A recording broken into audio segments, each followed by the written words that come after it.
Hi, this is Eva for Tartaria Alive YouTube channel.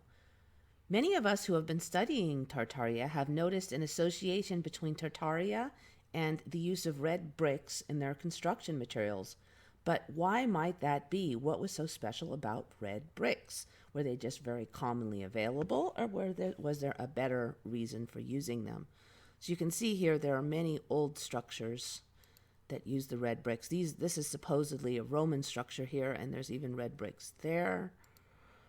Beautiful canal system in Hamburg, red bricks, and you can notice that many structures have these interesting little metal toppers, domes, that kind of thing. So what makes bricks red?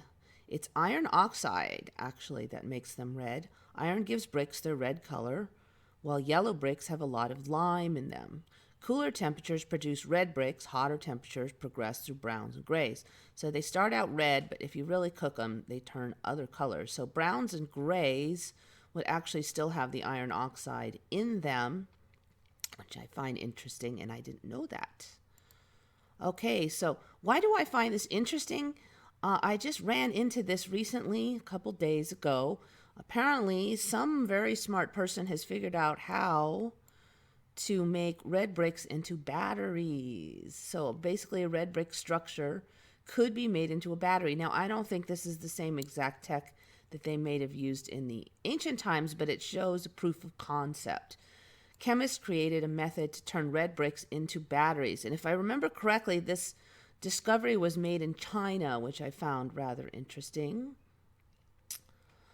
Imagine being able to use brick walls, which occupy vast amounts of space, for an additional purpose. Supercapacitors can store more energy and be charged more quickly than batteries. They can be stacked to save more energy, so the bigger the wall, the bigger the storage unit. Okay, so how did they make the bricks? So they just took ordinary bricks, like from Home Depot, that were red, and they made a coating of nanofibers that penetrates the porous structure of the bricks. So that basically is connecting all the bricks, making an iron sponge that conducts and stores electricity. Then they heated a set of bricks with acid vapor to dissolve the hematite, the mineral that gives off the red pigment within. Once the hematite had dissolved, a few other compounds were added, and then the pedo coating was added. The bricks changed color from red to dark brownish blue after the treatment and were riddled with a network of tiny conductive pedo fibers. PEDOT.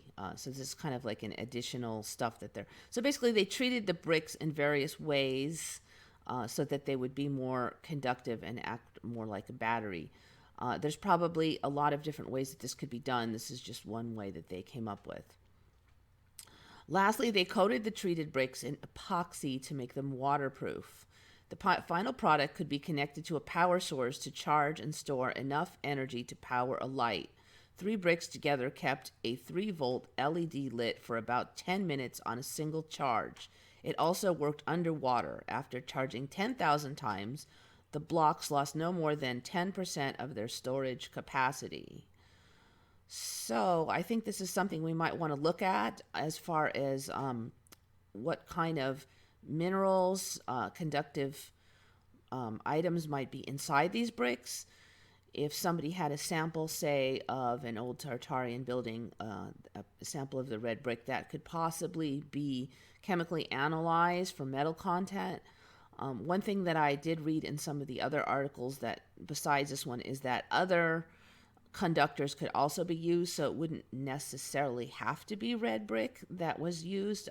They could possibly use other minerals, perhaps if iron oxide clay was not common in a region, they could adapt by using other items. So something to think about. It probably would cost, I'm guessing, around $300 or $400 to have such an analysis done. So it wouldn't be cheap, but it wouldn't be beyond the possibility of the average person either.